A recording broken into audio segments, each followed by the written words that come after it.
Good morning, YouTube. It's a beautiful Saturday morning. I'm here on my front porch in this amazing weather while my kids get their chores done. I got a few minutes to sit with you, and I'm having a cup of coffee here with you. It, of course, is a very manly black cup of coffee, the way God intended it, of course, and as always. My name's Jason, and this is Doing Man Stuff. On today's video, I want to address the situation with Carl Lentz.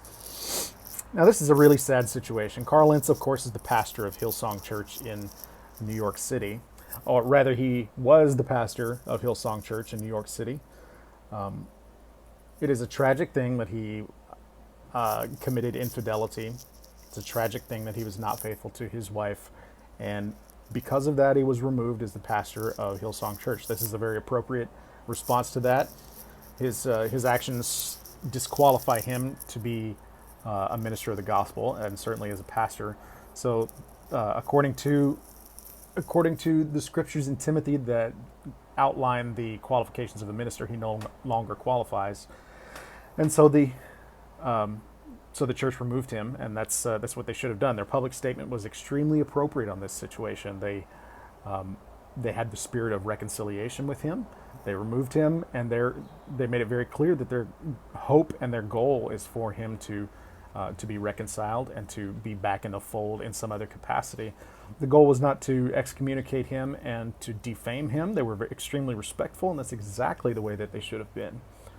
His own confession on this subject was extremely appropriate. He didn't blame anybody but himself. He took full responsibility for his actions, and he's got a long journey ahead to gain the trust of his wife and to heal that relationship, and he fully intends to do so by his own confession, and it was extremely appropriate. That is how things are supposed to be. The church is supposed to exercise godly discipline according to the scriptures, and the goal is always to be reconciliation. The goal is not to be to destroy somebody and defame them and crucify them, and they certainly did not do so. The goal is to reconcile him, to teach him and guide him and lead him in a better and more pure way of life, and bring him closer to God.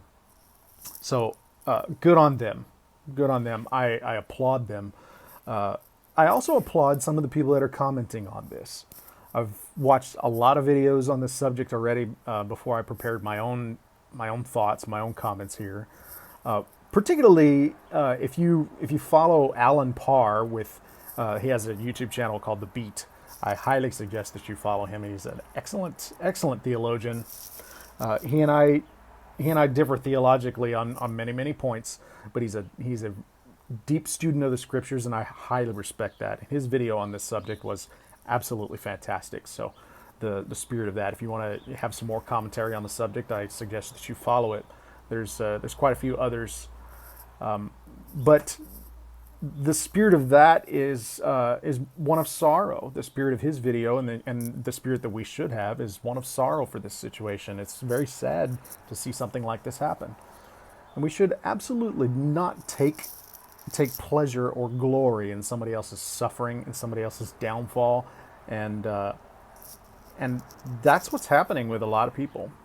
Truly taking glory in his affliction and his downfall and his bad choice here, and instead of hoping for reconciliation, just scoffing and puffing up their chest and really taking every opportunity to defame him and to discredit him and his ministry and to discredit the church and everything that they stand for. Now, Hillsong Church is not a church that I promote. Hillsong Church is not a church that I deem to be in doctrinal truth. But this is not a situation where we take the opportunity to say that's not even a real church anyway. He should have never been a pastor in the first place, and it's not surprising that he did something like this because he's just not even a good guy at all. And that's not godly, that's not scriptural, and you shouldn't be doing it. So all you heretic hunters out there, y'all know how I feel about that. Y'all know how I feel about the way that you act sometimes. It's not profitable. It's not going to help him. It's not going to help anybody else. What we need to do is take the opportunity to focus people on what the Bible teaches us to do in this situation, which is to pray for him deeply. To if there's a way that we can personally help, then we should, and we should exercise godly church discipline with the goal of reconciliation, and that is what has been done. And we should really be happy about that situation. We should be sorry for the effect that it's going to have on his family for many, many years to come, and we should be deeply praying for him. So I wanted to give my 2 cents on this subject because that's a really big thing that just happened, and we need to have the right heart about it. We need to have the right response to it, and that's all I got to say about that. Guys, it's an incredible day. We got all kinds of stuff going on here. My son's digging a big hole. We're going to plant a new tree. He's doing man stuff, flexing his young, manly muscles. So proud of him. We're going to spend some time with the kids. Have a great Saturday. I hope that you do the same. I will see you in the next video. Keep doing man stuff.